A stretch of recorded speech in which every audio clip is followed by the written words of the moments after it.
This image was taken by the Curiosity rover, and the SOL on it is 1056. And then, of course, the rest of the information is located here. Now, this artifact is really extraordinary, and it's very telling about that there is a civilization that was on Mars, and tells a little bit about the civilization. So in this first image, I'm not going to show you the artifact at first. I'm doing this to demonstrate on how hard it is to locate these artifacts on Mars, because most of these images are slightly blurred and they're somewhat blended together.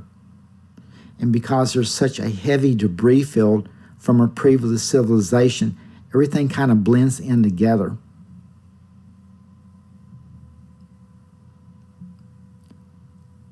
Okay, here's the second image. I don't know if you see it yet. There's a robotic head here. This is a different shot. And then here's one where the camera's taking a picture over the Curiosity at this artifact. And like I said before, if you don't know what you're looking for, you would skip over it because it looks like it's blended in.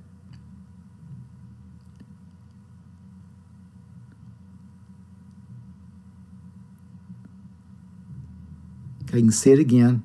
The reason it's kind of shiny and bright, because I bet this is metal. And if you look right here, there's some material, and it's kind of pulling away from this metal skeleton or robotic skeleton head, which means the metal skeleton part, at least for the skull, was covered in this to give it a perception of whatever they wanted it to look like. Now, there is a device on top of it.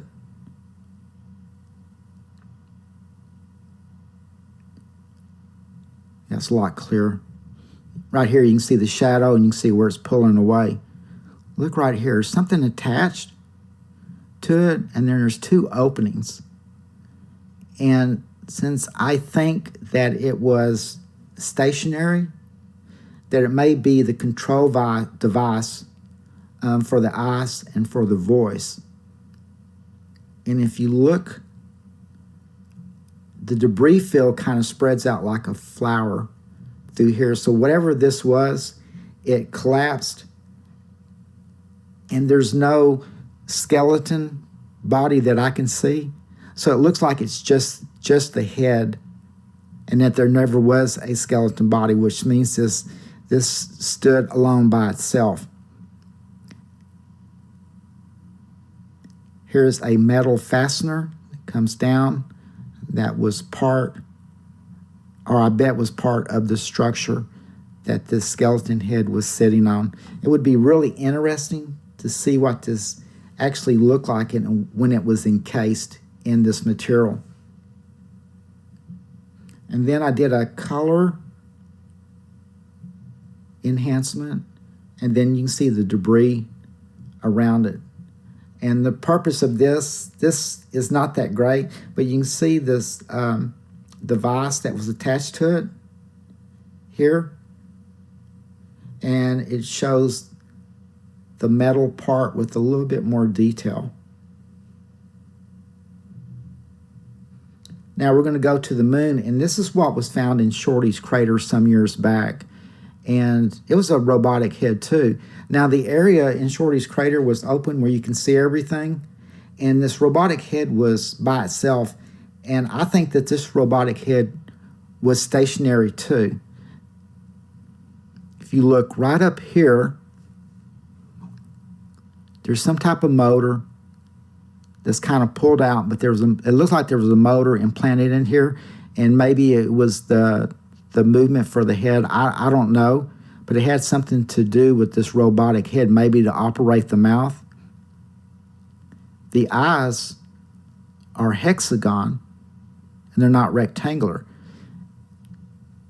If you look right in here, there's actually a lens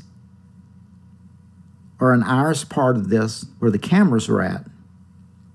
So we have two robotic heads. They both look like they were stationary. and they both have a device, so you can see it. It almost, if you're familiar with car parts, this kind of looks like a starter. I'm not saying it's a starter, but it resembles that through here. So what is the connection between both of the robotic heads? Well, you're going to have to wait after the next 2 or 3 videos, and then I'm going to start talking about the Anunnaki, and the subject about the robotic heads will come up, and I will explain it to you, and you are going to be taken back on what I'm going to tell you. Okay, everyone, I enjoyed it. Please subscribe. Everybody, thanks for watching.